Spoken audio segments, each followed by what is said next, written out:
अस्सलाम वालेकुम रहमतुल्लाहि व बरकातुहू। उम्मीद करते हैं कि तमाम अहबाब खैरियत से होंगे।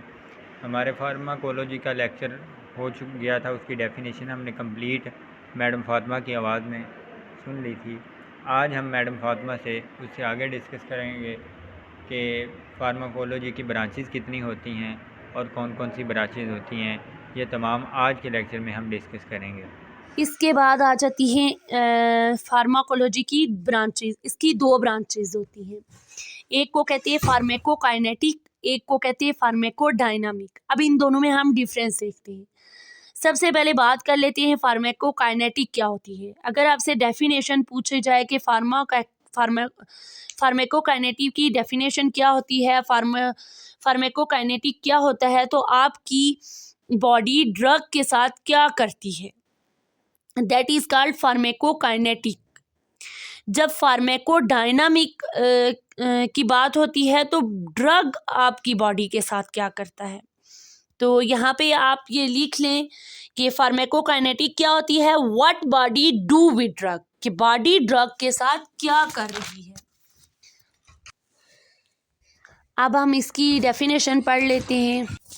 फार्मेकोकाइनेटिक क्या होती है, study of effect the body, के जो इफेक्ट होता है बॉडी का has on the drug, drug पर बॉडी का जो असर होता है उस इसमें आप क्या क्या आ सकता है, एब्जॉर्प्शन, डिस्ट्रीब्यूशन, मेटाबॉलिज्म, एक्सक्रीशन। अब मैं आपको इसके बारे में मज़ीद बताती हूँ कि इसमें आ जाता है सबसे पहले बॉडी ड्रग को कैसे एब्जॉर्ब करेगी,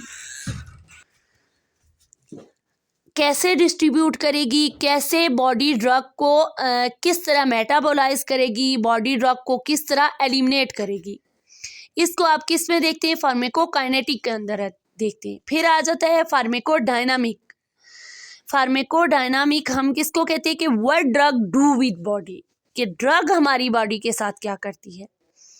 सो इसमें सिर्फ एक लफ्ज़ का फ़र्क है, एक में बॉडी आती है और एक में ड्रग आता है। इसको आप ऐसे याद कर सकते हैं कि फार्मेकोडायनामिक में लफ्ज़ ड्रग पहले आएगा।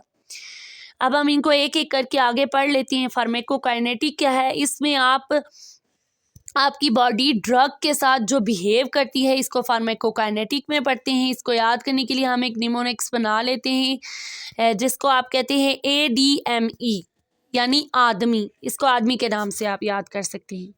ए का मतलब है एब्जॉर्प्शन ऑफ ड्रग, डी का मतलब है डिस्ट्रीब्यूशन ऑफ ड्रग, एम का मतलब है मेटाबॉलिज्म, ई का मतलब है एलिमिनेशन।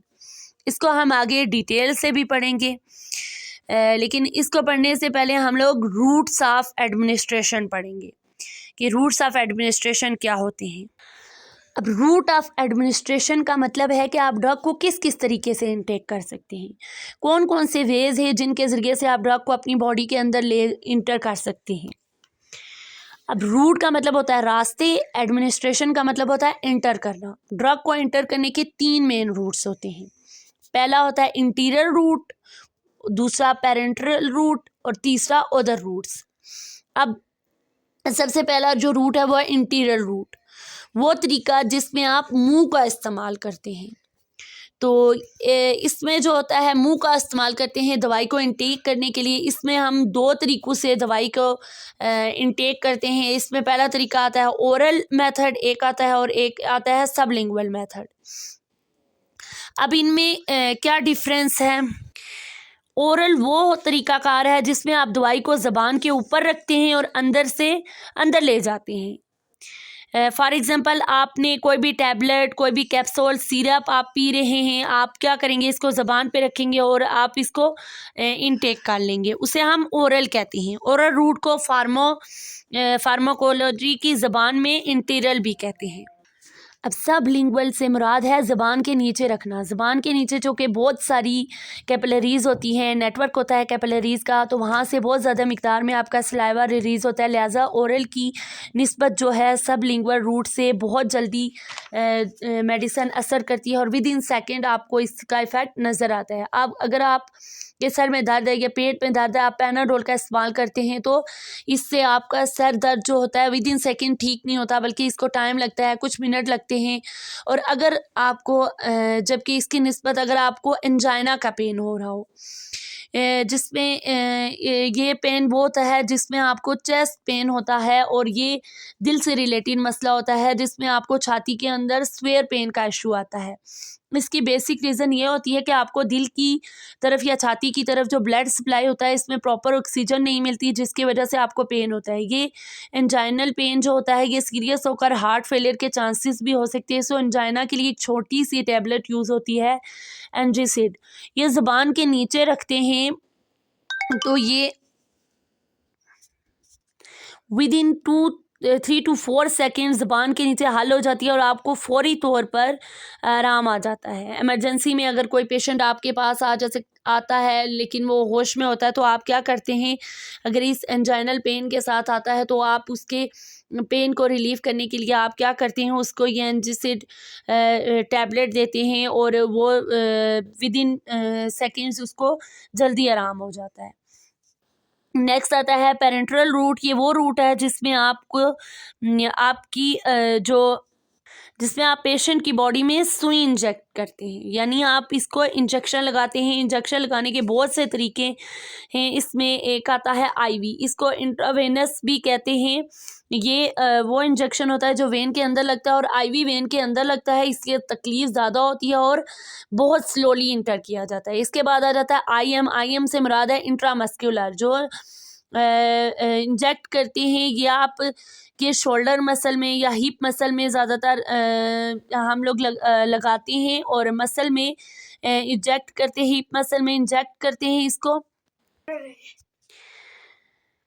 उसके बाद एक और आ जाता है सबक्यूटेनियस, इससे मुराद है अंडर द स्किन। ये इंजेक्शन स्किन को उठाकर इसके नीचे इंजेक्ट किया जाता है। इसके अलावा अदर रूट्स में इसके अलावा कुछ दूसरे रूट भी आते हैं, जैसे कि इनहेलेशन आप इस्तेमाल करते हैं। आपने बहुत से अस्थमा के पेशेंट देखे होंगे, इनके पास इनहेलर होता है जो कि जिसमें गैशियस फॉर्म में मेडिसिन रिलीज़ होती है, वो इसे इनहेल करते हैं और उन्हें क्या है रिलीफ मिलता है। इनहेलेशन से मुराद ऐसी दवाई जो गैस की सूरत में इस्तेमाल होती है बीमारी को ट्रीट करने के लिए, उसे इनहेलेशन यानी इनहेल करना, सांस के ज़रिए अंदर लेकर जाते हैं। जो बॉडी स्प्रे होते हैं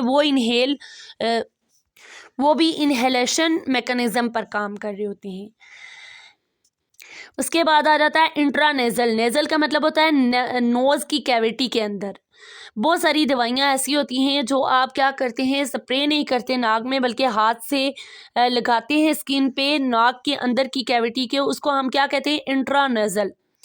अब अगर आप टॉपिकली उसको आप अप्लाई करते हैं, टॉपिकली का मतलब ये है कि आप उसको स्किन के ऊपर अप्लाई कर रहे हैं। अब ना तो ये जो टॉपिकल यूज़ होता है, ना तो ये इसमें हम दवाई को खाते हैं, ना नाक से इंटर करते हैं, ना इंजेक्शन की फॉर्म में इस्तेमाल करते हैं, बल्कि इसको हम क्या करते हैं सिंपली स्किन पर अप्लाई कर रहे होते हैं। अब टॉपिकल जो होती है, टॉपिकल इंट्रानेज़ल जो होती है वो आपकी स्किन पर इस्तेमाल करते हैं, लेकिन किसकी स्किन पर इस्तेमाल करते हैं, वो हम नाक की स्किन पर इस्तेमाल करते हैं, नाक के अंदर। ये गैस की फॉर्म में अंदर नहीं लेके जाते, बल्कि नाक की जो स्किन होती है उस पर अप्लाई करते हैं, हाथ से लगाते हैं।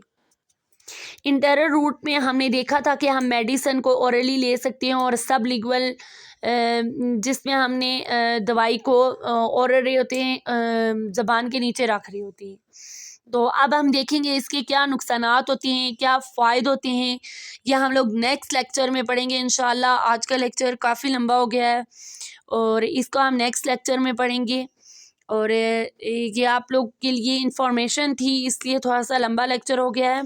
पढ़ने के लिए इतना नहीं है, बस आपको ये चीज़ें अभी समझ आ गई तो ये पूरा चैप्टर समझें, आपको समझ आ गया।